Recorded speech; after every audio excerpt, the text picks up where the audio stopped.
Hi everybody, it's Lorraine Murray here from Connected Kids, the Teaching Children Meditation campaign. I am going to do a just really short video blog, and it's about my own recent experiences working with quite challenging children. And it has led me to feel how important it is, to reiterate how important it is to make sure that your own self-compassion tank is full.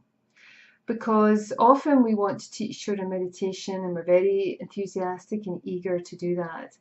But if we are not in a grounded, centered, supported place, that's very, very challenging indeed. And what I've learnt over the past month or so when I've been working with quite challenging children is that if I don't take care of myself, it's really impossible to offer that compassion to anyone else.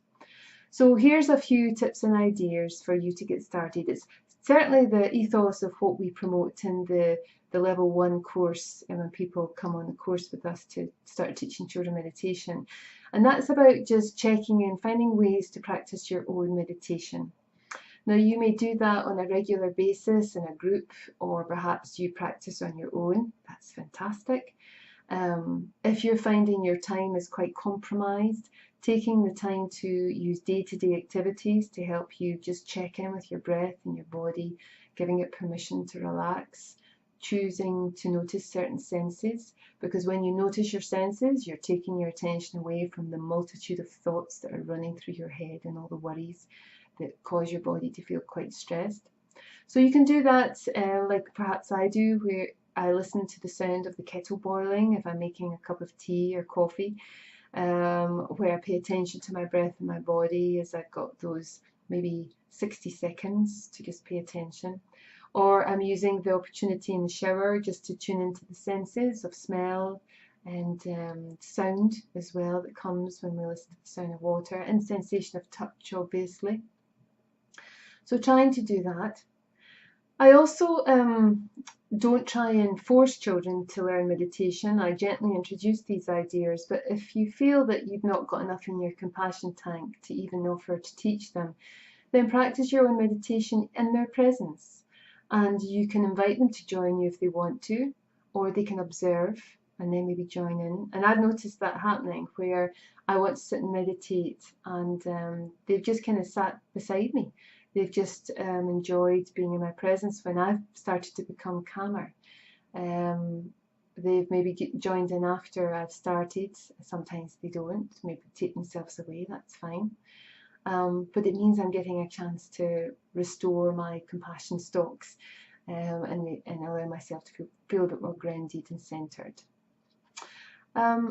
In addition to that, I also like to journal. I like to write things down because thoughts and worries and feelings can take up an awful lot of space inside our head. So if you're writing things down in a journal, it just helps to sometimes give you a little bit of clarity, or just to offload that out of your head into a different space.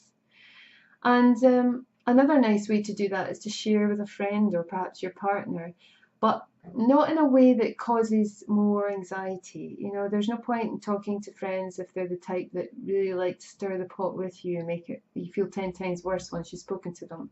You're all worked up.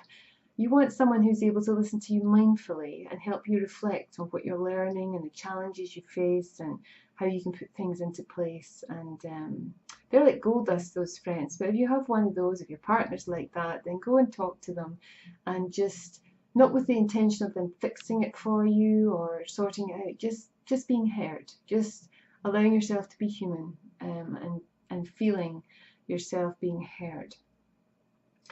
If you find that works, great. If it's still not working for you, then go and get some professional help. Go and treat yourself to a massage, or I like to go for Reiki healing, because I find that it just really helps me to relax, to clear my head, and it's allowing myself to take a very important step to ensure that I've got all I need before I can offer it to anyone else. So if you know someone in your area that you could go to for that support, then please take advantage of that and go and book yourself in for a treatment. It is really, really important if you're going to teach children meditation that you're in that centered, calm, compassionate space for yourself. Otherwise, it's, as I said at the beginning, it's very, very challenging and difficult to offer it to anyone else. So this seemed an important theme for the start of the year. I hope it's planted a seed with you, and it's certainly, as I said, the essence of our courses that we teach, that we start with the self before we teach anyone else. And from my heart to yours, thank you for keeping up this great work, or thoughts you have about teaching meditation. If you find that this has inspired you, or you have a great idea of how to top up your self-compassion tank, then please post it here, either on YouTube or Facebook if you're listening in that way, or you can go to our Twitter and do that too. Thanks for listening, and have a wonderful day. Namaste.